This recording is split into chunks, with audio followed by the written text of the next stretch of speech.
Mike Tyson avait conquis le monde de la boxe avec une violence qui semblait inévitable.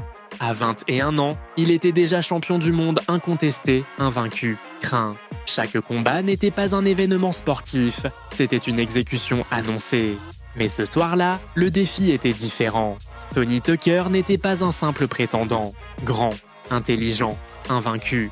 Un boxeur qui avait survécu à tous et qui affirmait avoir la formule pour résister à Tyson. Les deux arrivaient sans défaite. Tyson avec 30 victoires, presque toutes par KO. Tucker avec 34 succès, de l'expérience, de la taille et de la confiance. La tension était réelle. Parce que pour la première fois, quelqu'un ne promettait pas de battre Tyson, il promettait de le tuer sur le ring. Et dans le monde d'Iron Mike, c'était déjà une provocation. Tony Tucker commença exactement comme il l'avait prévu. Il se déplaçait latéralement, utilisait sa taille, envoyait de longs jabs pour garder Tyson à distance. Il n'échangeait pas, il ne restait jamais immobile. Tyson avançait avec prudence, étudiant le rythme. Il n'y avait aucune précipitation. Deux crochets au corps envoyèrent le message. « Si tu restes, je te brise ». Tucker comprit l'avertissement. I was expecting Mike Tyson to jump right on Tony Tucker. Tucker, I had figured that he should at least tie his man up, try to frustrate Mike Tyson. But is he strong enough to do that? Well, that was a good right hand by Tucker. That might have been the best shot that Mike Tyson has ever taken right there. Tucker said when we talked to him, he said, I'm not worried about what he's going to do to me, I'm worried about what I'm going to do to him. That's confidence. Another right hand. And another right hand by Tucker. That was a left hand by Tyson. You know what's happening? Every time Mike reaches in, Tony comes with the right hand, a counter right hand. Here we go. He had a right hand, but he took a right from Tyson. And another big right by Mike Tyson. Did a very good first round for both men, and particularly for Tucker. The great left hand at the bell by Tyson. Well, Tony Tucker is a 10-1 underdog. He wasn't 10-1 in that round. Tyson commença à couper le ring. Il ne poursuivait pas.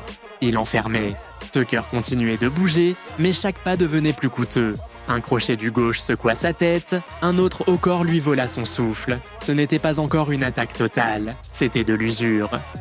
About Tucker, the fact that he's throwing combinations. He's not throwing 1, 2, he's putting 3, 4 punches together. And he's following up with left uppercut, left hook. Led with the left uppercut that time. Just has to keep those hands out. You know, Ray, I harken back to your fight with Marvin Hagler, where after the first round, there was no question in my mind, at least, that your confidence just really surged, and you have to think the same thing about Tony Tucker. He's using his height, his reach.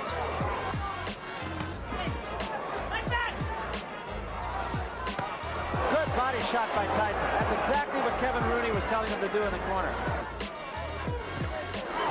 Tyson changed. Tyson's trying to slow Tucker down by body shot.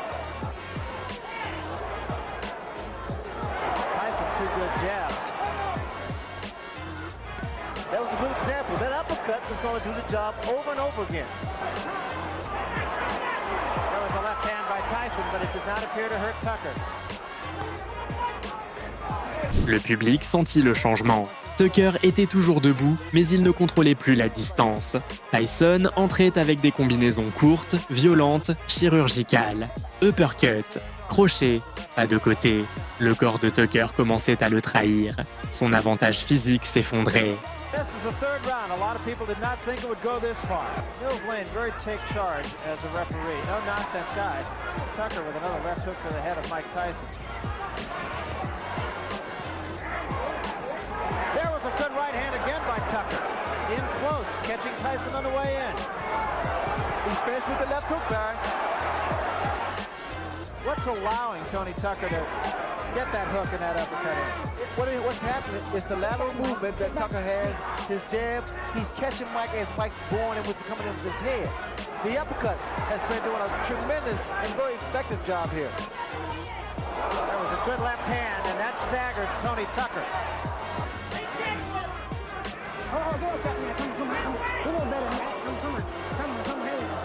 Crowd booing the tactics of Tony Tucker, but I'm not sure. You don't disagree with those? I don't disagree at all because Tony's been tying his man up. There was a good right hand by Tucker again. But they're uppercuts, Barry. You notice they're uppercuts. There has to be concern now in Tyson's corner. This is the most competitive fight he has ever been in. Tucker tenta d'accrocher, de s'appuyer, de survivre. Tyson le frappait même dans les clinches. Coups au foie, coups aux côtes.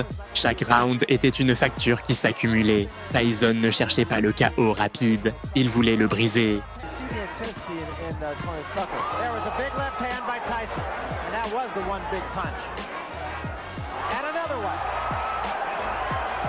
This is what Tyson wanted. He wanted Tucker to stand there and exchange punch for punch. In this case, normally, Tyson comes out on top. Get him up, Tucker, come on! Take it downstairs sometime. He needs to throw it there downstairs, bring it back up to the head. There's the right hand again by Tyson, but Tucker appears unhurt again. Definitely has his legs back under him after being hurt earlier in this round.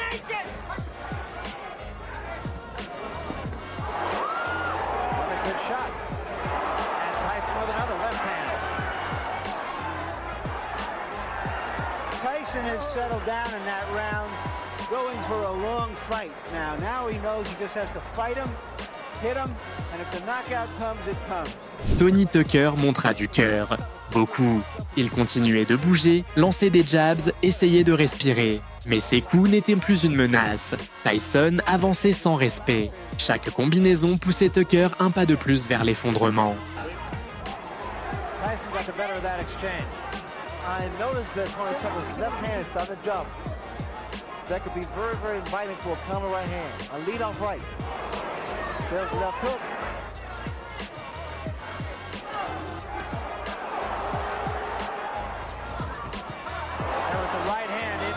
By Tyson. We have to see more combinations if you want to get Tucker and get him out of there. I think Tucker, on the other hand, is fighting a superb job. He's doing a superb job. That was the right hand by Tyson. You get the feel. Les coups au corps commencèrent à faire leur œuvre. Tucker respirait difficilement. Tyson entrait sans peur, frappant en bas puis en haut. Le visage de Tucker montrait de la fatigue, pas de la peur, mais le corps ne répondait plus de la même façon.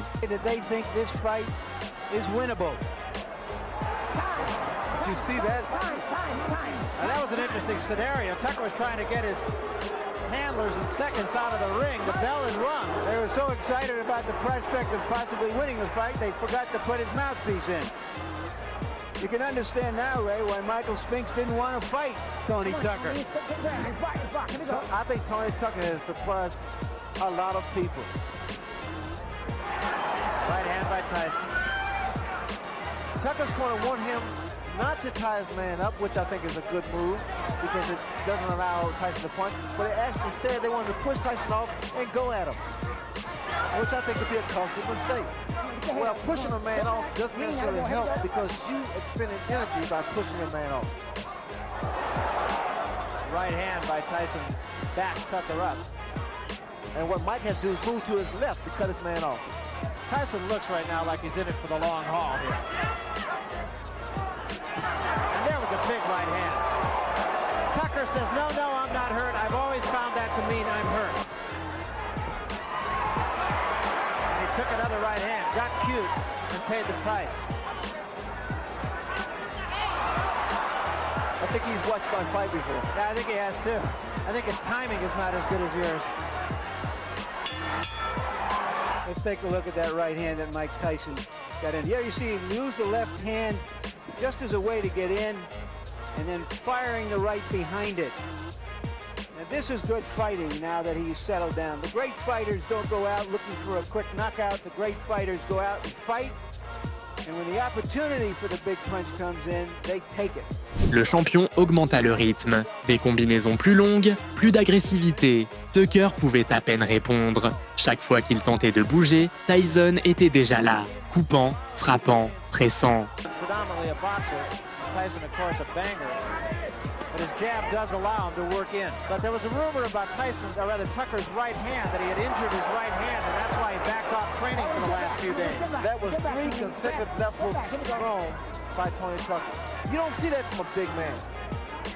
Not in a heavyweight. They don't throw those kind of punches. Once again, Tucker trying to get cute and again getting the worst of it and still mugging with Tyson, which brings the crowd alive. Well, when you do that, and I know from experience because I invented it, you got to be very careful because you're so vulnerable for a punch.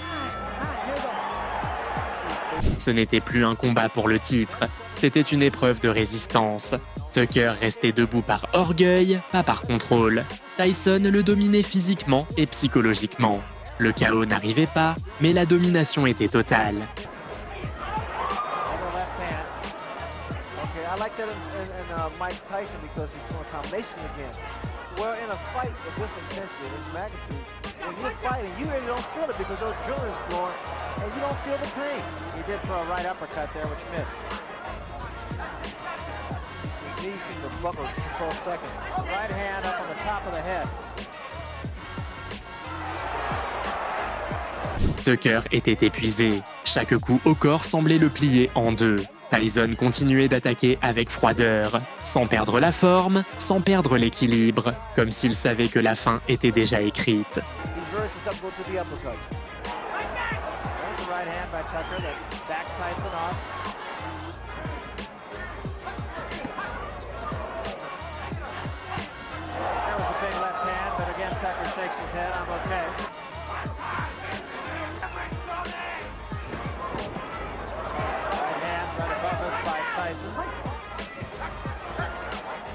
Tyson's getting off quicker with his jab now. A good, short, strong, fast left jab of Mike Tyson.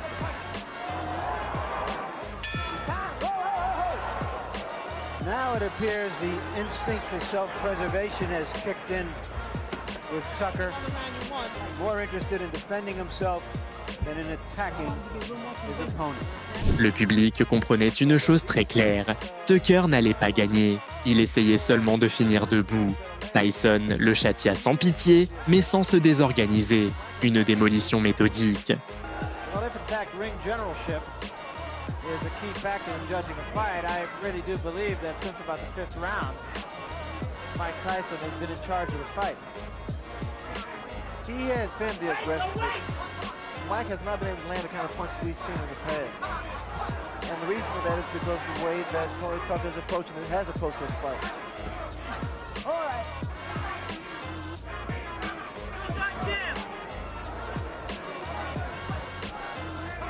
He needs to throw a little that short jab, then step. Like that. Throw a jab, then step in. Get close. Now come. There it was. That's what you have to do. This jab will get him closer to the taller man, Tucker, and then he can throw his punches. Once again, though, you see what's happening here. Then he gets in. Now he's not following Tucker. Now he's inside again. The jab, once again, is effective. Tony Tucker alla jusqu'au bout, mais pas comme un champion, pas comme un stratège, comme un survivant. Les cartes furent sans appel. Victoire unanime pour Mike Tyson. Frustration because of what Tucker's doing, tying his man up. Those are the antics there. Sometimes work. You get what you do, you reverse the crowd's approval.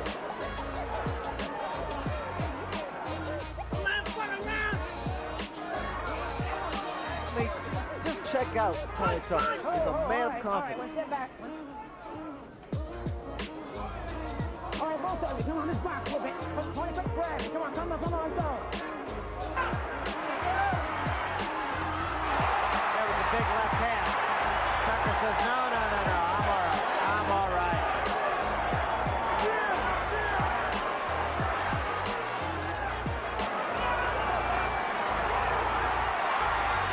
Tyson finishing with a flourish. And so is Tucker. Great finish. It's over. Well, Tony Tucker.